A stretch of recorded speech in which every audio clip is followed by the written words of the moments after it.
मैहर में छात्र राजनीति एक बार फिर गर्मा गई है। दिल्ली के जंतर मंतर पर छात्रों पर हुए कथित लाठीचार्ज के विरोध में एनएसयूआई ने जोरदार प्रदर्शन किया। इस विरोध प्रदर्शन की कमान संभाली एनएसयूआई के जिला अध्यक्ष अजीर बिहारी द्विवेदी ने, जिनके नेतृत्व में बड़ी संख्या में छात्र और कार्यकर्ता भाजपा कार्यालय के घेराव के लिए निकले।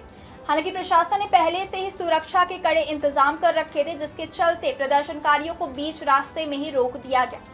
मैहर में सोमवार को उस समय राजनीतिक माहौल गर्मा गया जब एनएसयूआई के जिलाध्यक्ष अजीर बिहारी द्विवेदी के नेतृत्व में छात्र और कार्यकर्ता भाजपा कार्यालय के घेराव के लिए सड़कों पर उतर आए। प्रदर्शन दिल्ली के जंतर मंतर पर छात्रों पर हुए कथित लाठीचार्ज के विरोध में आयोजित किया गया था। प्रदर्शनकारी हाथों में तख्तियां और बैनर लेकर केंद्र सरकार के खिलाफ नारे लगाते हुए भाजपा कार्यालय की ओर बढ़ रहे थे, लेकिन प्रशासन पहले से ही पूरी तरह सतर्क था। कन्या स्कूल के पास पुलिस ने बैरिकेडिंग कर प्रदर्शनकारियों का रास्ता रोक दिया की जाएगी। इसके बाद कर्मचारियों को उनके कार्य अनुभव और वरिष्ठता के आधार पर बोनस अंक दिए जाएंगे। इन अंकों को जोड़कर अंतिम मेरिट सूची तैयार की जाएगी और उसी के आधार पर नियमित पदों पर नियुक्ति की जाएगी। यानी केवल परीक्षा ही नहीं बल्कि वर्षों का अनुभव भी चयन में महत्वपूर्ण भूमिका निभाएगा।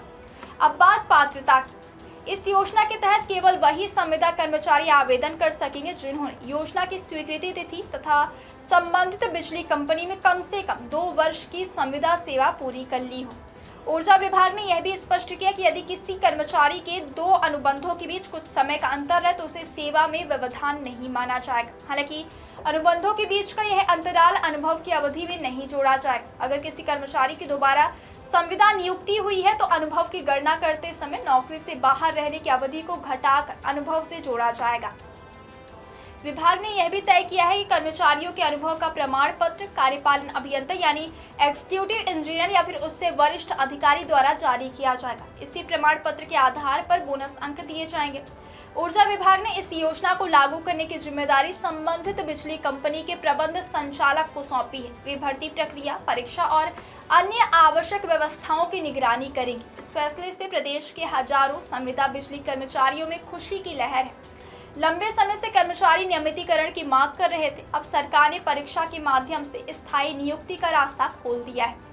फिलहाल अब सभी की नजर इस बात पर है कि परीक्षा की तारीख, आवेदन प्रक्रिया और विस्तृत दिशा निर्देश कब जारी किए जाएंगे। उम्मीद की जा रही कि ऊर्जा विभाग जल्द ही परीक्षा का पूरा कार्यक्रम घोषित करेगा।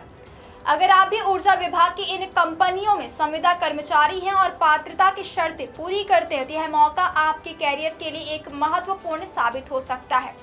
इसलिए आधिकारिक सूचना का इंतजार करें, परीक्षा की तैयारी शुरू करें और इस सुनहरे अवसर का पूरा लाभ उठाने की कोशिश करें।